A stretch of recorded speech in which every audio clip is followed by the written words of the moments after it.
हाँ जी, क्या कह रहा है क्वेश्चन? एक रे है पी क्यू, ठीक है भैया, P Q on the refracting face B A, ये भी ठीक है, is reflected in the prism B A C, okay, and emerges from the other reflecting surface AC as RS, ठीक है, such that AQ equal to AR, AQ equal to AR, ये आपको दे रखा है। If the angle of the prism is 60 degree, ठीक है भैया, and the refractive index of the material of the prism is √3, then the angle of deviation of the ray is delta, आपसे पूछा गया है। ओके, सो बताइए, कोशिश कीजिए कैसे करेंगे।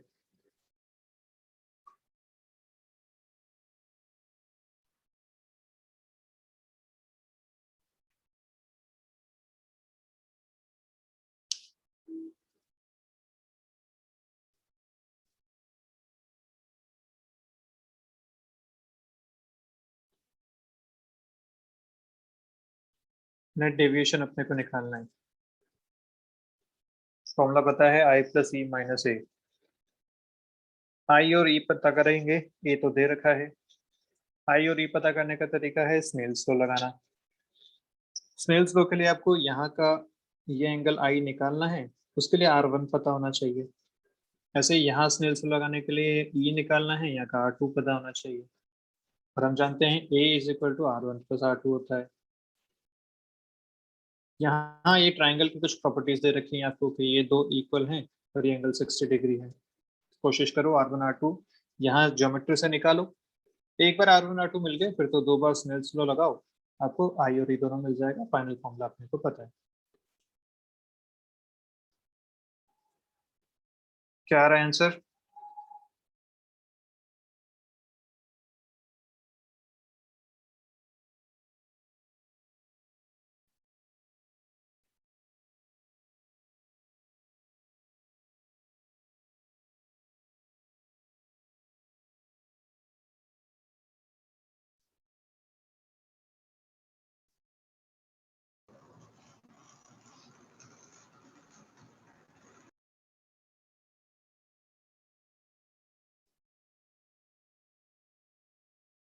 दीपांशु, क्या आंसर आया?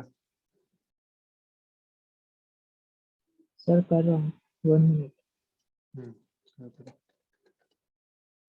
30 degree, sorry 45 degree. Answer is नहीं, 45 गलत है।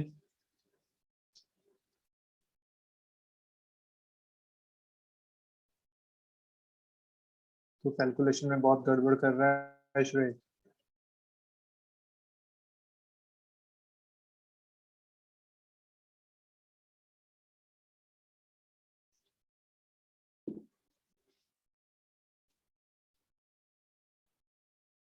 Sir 60 degree. 60 degree is answer, ठीक है, राइट आंसर। चलिए देखते हैं, यहाँ पे आपको ये जो दे रखा है, ये लेंथ इक्वल टू ये लेंथ, ये दे रखा है, और ये एंगल 60 डिग्री दे रखा है।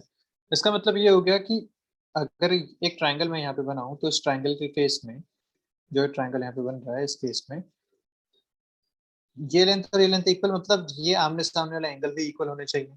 और क्योंकि ये एंगल 60 है, तो ये दोनों भी अब 60 60 ही हो सकते हैं। तो आपको यहाँ से समझ में आता है कि this angle equal to this angle equal to 60 degrees. Okay, अब अगर मैं यहाँ पे एक नॉर्मल बनाता हूँ, तो नॉर्मल बनेगा ऐसा, और हमें पता है कि ये एंगल होता है आर, और क्योंकि ये नॉर्मल है, तो ये टोटल एंगल 90 डिग्री होना चाहिए। इसमें से ऊपर वाला एंगल 60 डिग्री है, तो ये आर आपको मिलेगा 30 डिग्री के बराबर।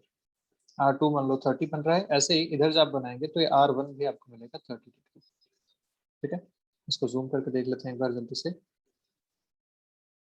This angle is 60 degrees. ये अगर मैं यहाँ पे नॉर्मल बनाता हूँ, तो this angle is R1, this angle R1 will be 30 degrees. ठीक है, क्योंकि ये टोटल एंगल 90 डिग्री है, इसमें से ऊपर वाला 60 आपको मिल चुका है, तो बचा हुआ ये जो होगा ये 30 डिग्री होगा। तो दोनों आर आपको 30 मिल गए। अब आप अपना आराम से कर सकते हैं काम। तो ए बी पे अगर मैं स्नेल्स लगाता हूँ, फेस ए बी पे, लेफ्ट वाले फेस पे, तो मैं लिखूंगा sine I is equal to, N आपको दे रखा है √3 sine R one is 30 degrees. यहाँ से आपको आई चाहिए, तो sine I √3/2 sin 30 is half, यहाँ से आई आ गया 60 डिग्रीज। ओके, नेक्स्ट अपन लगाते हैं उस वाले फेस पे which is AC face. AC face पे मैं लिखूंगा sin r या n sin r2 is equal to sin E। फिर से अपने को मिलेगा यहाँ भी 60 डिग्रीज, ठीक है, तो E आपको फिर से मिल गया 60 डिग्रीज। अब आपको चाहिए था delta I plus E minus A, सारे 60 डिग्रीज हैं, आंसर आएगा 60 degrees. This should be your final answer. Okay, चलिए नेक्स्ट।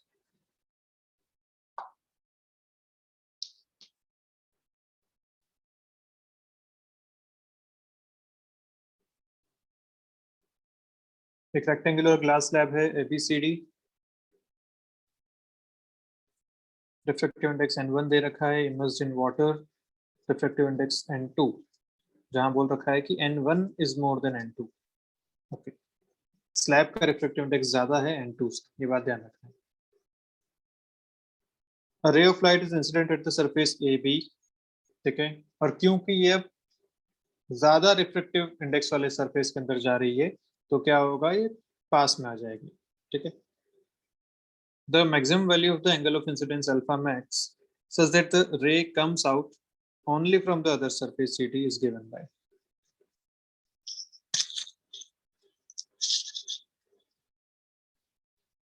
मैक्सिमम आप इसको कितना डालो कि ये अदर सरफेस से ही बाहर आए। अदर सरफेस से बाहर आए मतलब यहाँ पे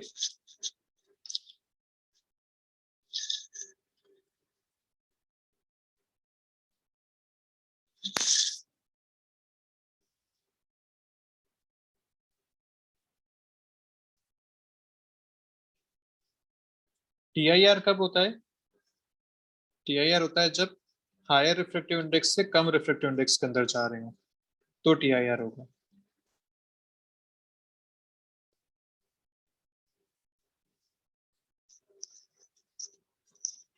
ओके, तो यहाँ तो उल्टा है कंडीशन।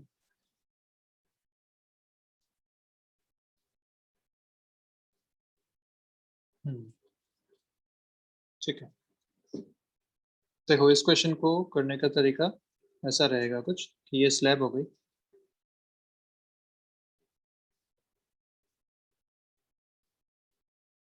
इस स्लैब में यहाँ तो आपको बोल रखा है कि रे जो आ रही है वो ऐसे आ रही है eight an angle alpha.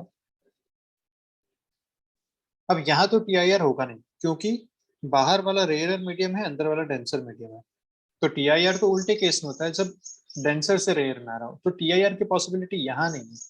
Possibility कहाँ है कि ये यहाँ पे तो पास में चला जाएगा, इस तरीके से जाना चाहिए था लेकिन डेंसर में आया तो इधर आ गया इस पे, यहाँ अब TIR हो सकता है। और यहाँ TIR को अपने को रोकना है क्योंकि क्या बोला है इसने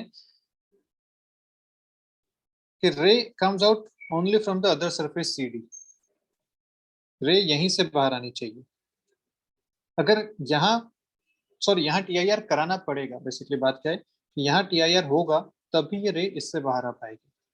अगर यहाँ TIR नहीं हुआ तो रे बाहर चली जाएगी इस तरीके से, तो यहाँ TIR आपको करवाना है। दिस इज योर कंडीशन, ताकि रे यहाँ से इस तरीके से आ जाए और फिर यहाँ से फाइनली बाहर चली जाए ऐसे। तो यहाँ पे TIR आप कराइए।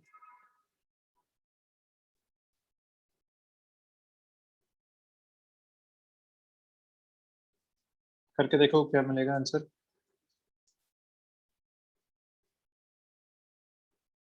और आपको अल्फा मैक्सिमम की बात करनी है, अल्फा मैक्स। तो मतलब आप ये कर सकते हैं कि यहाँ पे ये जस्ट ग्रेज करता हुआ इधर निकल जाए, 90 पे चला जाएगा, तब भी हम कह सकते हैं कि इसी सरफेस से बाहर आएगा ये यहाँ पे। ठीक है, तो जस्ट ग्रेजिंग भी आप यहाँ से बना सकते हैं इसको मैक्सिमम केस में। अब इसको मान लीजिए ऐसे बाहर आ जाएगा ग्रेज करता हुआ, और हम जानते हैं ग्रेज करता हुआ बाहर कब आ सकता है, जब ये एंगल क्रिटिकल एंगल के बराबर है। अब चीजें क्लियर हो जाएंगी। If this angle is critical angle तो this angle should be 90 minus critical angle. तो आर आपको पता है, अल्फा मैक्स आपको यहाँ से निकालना है। रिफ्रैक्टिव इंडेक्स आपको दे रखे हैं, बाहर का रिफ्रैक्टिव इंडेक्स n1 है, अंदर का n2 है।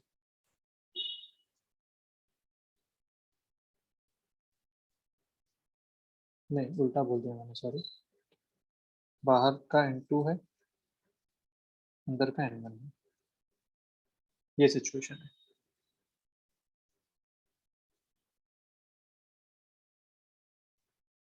क्या आंसर आ रहा है?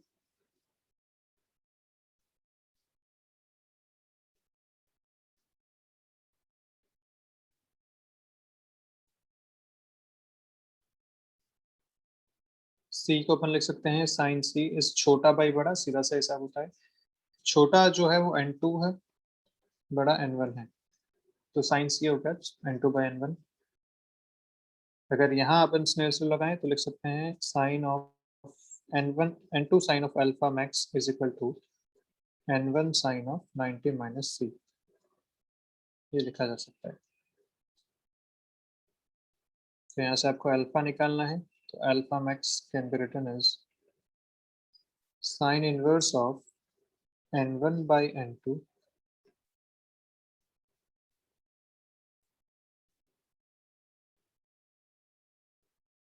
सर ये ऑप्शन आएगा। ए ऑप्शन इसका आ जाएगा, ठीक है। n1 बाई n2 इधर से आ जाएगा sine 90 minus C is cos C, ऐसा। और सी की जगह आप यहाँ से डाल सकते हो sine inverse n2 by n1, तो फाइनल आंसर आपका आ जाएगा sine inverse n1 by n2 cos of sine inverse n2 by n1, ये आपका फाइनल आंसर आ जाएगा अल्फा मैक्स के लिए, ऑप्शन ए। तो अगेन अच्छा क्वेश्चन है।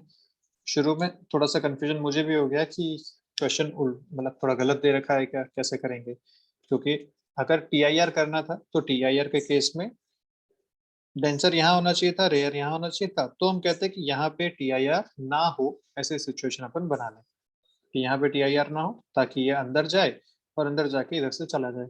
लेकिन सिचुएशन ऐसी थी कि ये डेंसर है, ये रेयर है, तो जो रे जाएगी वो ऐसे चली जाती लेकिन थोड़ा सा अंदर मुड़ जाएगी इस तरफ, ऐसे चली जाएगी। अब यहाँ पे टीआईआर ना हो या टीआईआर हो, सॉरी, यहाँ पे टीआईआर होगा तभी ये रे यहाँ पे यहाँ पे यहाँ पे इस तरीके से बाहर निकल पाएगी। ये अपने को देखना है। अगर मैक्सिमम एंगल देखना है तो अपन ने यहाँ 90 डिग्री ले लिया, इसके केस में अपन इसको सॉल्व किया। तो अच्छा क्वेश्चन है। चलिए लास्ट क्वेश्चन देखते हैं आज का।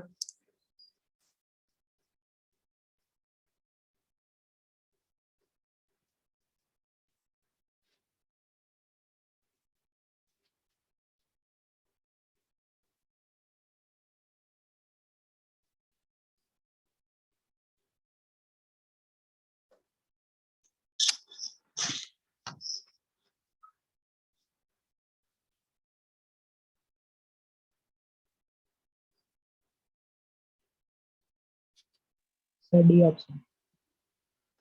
ऑप्शन डी 1 सेंटीमीटर अपवर्ड, ठीक है। क्या क्या शिफ्ट निकाला?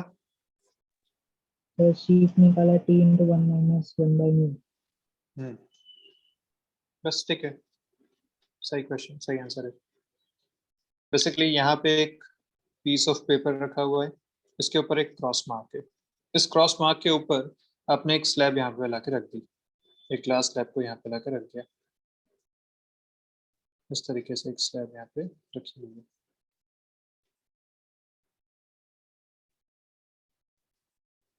ठीक है। अब ग्लास स्लैब जैसे आपने इसके ऊपर आके रखी, तो जो पहले माइक्रोस्कोप यहाँ ऊपर से देख पा रहा था, अब उसको वो मार्क थोड़ा सा उठा हुआ दिखेगा, क्योंकि हम जानते हैं शिफ्ट होता है इसमें, थोड़ा सा शिफ्ट होगा तो ये मार्क जो पहले वहां दिख रहा था अब थोड़ा सा ऊपर की तरफ दिखेगा। तो अगर मैं ये हाइट निकाल लूँ कि कितना ऊपर दिख रहा है, तो इतना ही मुझे माइक्रोस्कोप को मूव करना पड़ेगा। तो बेसिकली शिफ्ट कितना होता है, टी इंटू 1 - 1/μ। तो टी आपको दे रखा है यहाँ पे 3 सेंटीमीटर थिकनेस है, 1 - 1/μ इज 1.5, 3/2 तो ये हो जाएगा 2/3, 1 - 1/3 इज 1 सेंटीमीटर। और क्योंकि ये शिफ्ट ऊपर की तरफ हुआ है तो माइक्रोस्कोप को भी ऊपर लेके जाना पड़ेगा, तभी वो फिर से उसको देख पाएगा। So yes, answer is 1 centimetre upward. तो ये आपका फाइनल आंसर हो जाएगा, ठीक है। क्लियर है यहाँ तक सारे क्वेश्चंस सभी लोगों को? ठीक है। ओके सो ठीक है, आज की क्लास यहाँ खत्म करते हैं। तो नेक्स्ट क्लास में अपन बात करेंगे अब वेव ऑप्टिक्स की, और ये पीडीएफ आपके पास है ही, इसके बचे हुए क्वेश्चंस आप कीजिए, उसमें लास्ट में सॉल्यूशंस भी हैं, आप चाहे तो उनको भी रेफर कर सकते हैं। और कल अपन बात करेंगे फिर वेव ऑप्टिक्स की। ठीक है, तो बाय बाय, ध्यान रखिए अपना और पढ़ते रहिए। Thank you. Bye, sir.